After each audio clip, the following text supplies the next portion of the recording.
vis le Seigneur qui me disait, hâte-toi et sors promptement de Jérusalem, parce qu'ils ne recevront pas ton témoignage sur moi. Et je dis, Seigneur, ils savent eux-mêmes que je faisais mettre en prison et battre de verges dans les synagogues ceux qui croyaient en toi, et que, lorsqu'on répandit le sang d'Étienne, mon témoin, j'étais moi-même présent, joignant mon approbation à celle des autres, et gardant les vêtements de ceux qui le faisaient mourir.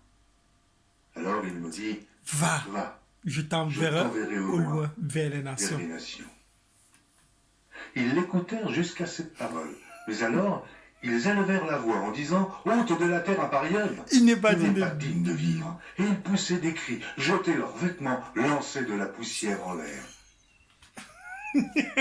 Dieu a envoyé Paul quelque part. Paul est parti quelque part. Dieu lui a dit, ils ne vont pas écouter. Paul est parti, il a dit que gars, il a essayé de négocier. Dieu est arrivé, Dieu lui a dit que, par alors, tu veux t'envoyer là-bas, loin, loin, loin, loin, loin. Et Paul est parti. Et à la fin de la journée, qu'est-ce qui s'est passé? Ça a cuit. Les gars ne l'ont pas écouté. Dieu avait déjà dit qu'ils ne vont pas l'écouter. Et il est parti. Et il a quand même dit au Seigneur que il a montré sa foi, il a démontré sa foi en Dieu, il a montré son amour qu'il avait pour le Christ, pour le fait qu'il voulait faire la volonté de Jésus-Christ. Il avait de la compassion pour ces personnes-là. Mais Dieu lui a dit que les gars ne vont pas t'écouter. Du coup, à la fin de la journée, Paul est quand même parti. Et qu'est-ce qui s'est passé? Il est parti. On l'a bien tapé. Bien tapé même. Ce n'était pas la désobéissance.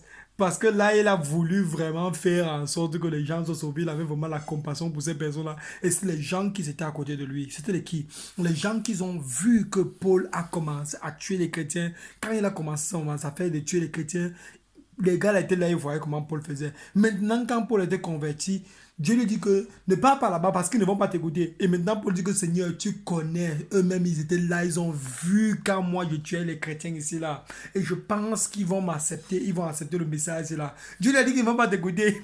Paul a dit que il veut quand même partir. Dieu a dit que vas-y. Et j'aime trop le passage ici.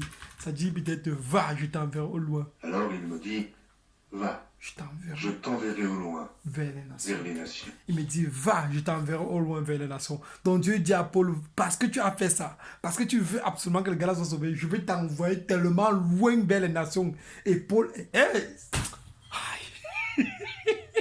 on a 13 livres du Nouveau Testament sur 27 livres, 13 livres. Le gars avait des révélations terribles, terriblement jolies, profondes et lourdes. Que jusqu'aujourd'hui, il faut seulement le Saint-Esprit pour pouvoir comprendre ça.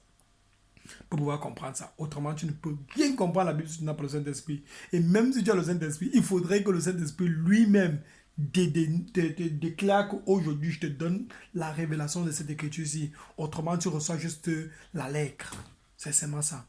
Dieu a multiplié le pain, 5 pains, 2 poissons, 5 pains, 5 pains, 2 poissons, ainsi de suite, ainsi de suite, ainsi de suite. Tu comprends juste ça. Mais quelle est la profondeur de ce message?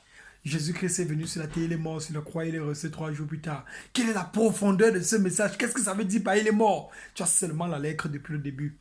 Parce que beaucoup d'entre nous, on cherche seulement Jésus-Christ à la surface. On ne le cherche pas, moi y compris. Parfois, on ne cherche même pas Jésus-Christ en les profondeurs. Quand on commence à prier, on arrive à un niveau, on se décourage au lieu de persister jusqu'à ce que Jésus sorte de là. Quand Dieu t'envoie, il faut partir. Ciao, ciao. Bonne journée, bonne soirée. Que Dieu te bénisse. Donne ta vie à Jésus si tu n'as pas encore donné ta vie à Jésus.